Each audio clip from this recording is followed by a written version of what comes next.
Hey, it's Coach Cliff with Northern Lights Swim Club, and this is your daily Swimcast for August 28th, 2024.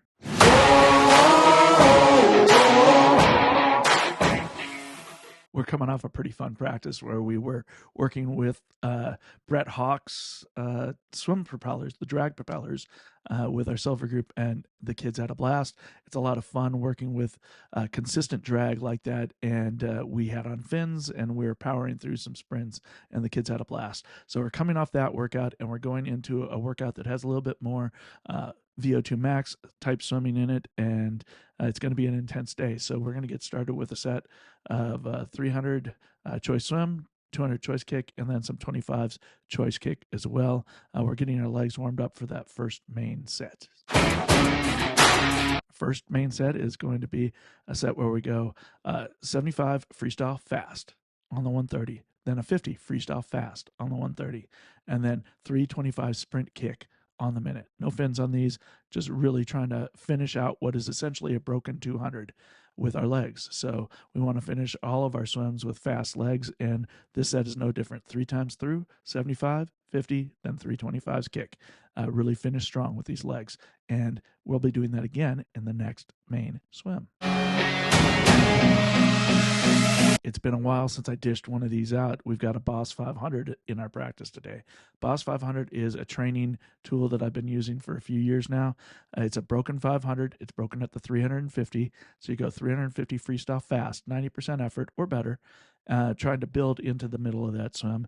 And then the last 150, we stop, put on our fins, and sprint kick the last 150. Now, there's a minimal break there, just long enough to put our fins on in between that 350 and the last 150. But the idea is that we're finishing our 500 free with our legs and not just powering through with our arms. A lot of times when we get tired in a race, we forget about our legs. We want to remember them when we're coming home. We do enough work with them in practice that we should be real strong bringing this 500 boss home. Next set, we're going to be working on some non-freestyle stroke. We got 325 sprint on the minute on freestyle, and these are going to be your best non-freestyle, and then a 75 freestyle recovery. We're going to do that 4 times through, and the idea here is that we're getting some quick work on our stroke, but then using that freestyle to recover. We're going to do this 4 times through.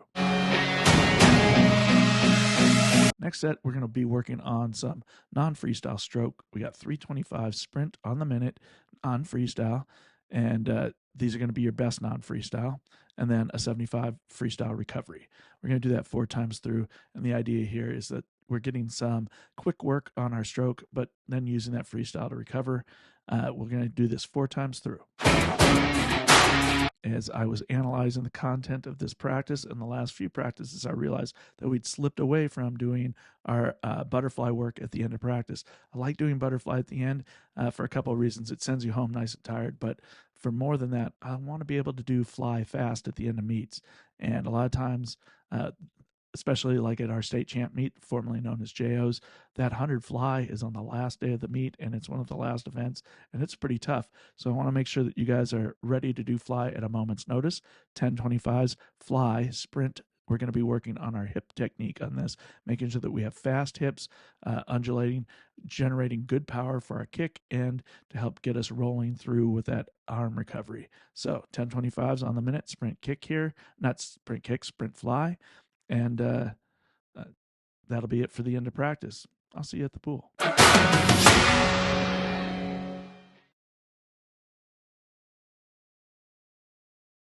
Thanks for staying all the way to the end of the Swimcast.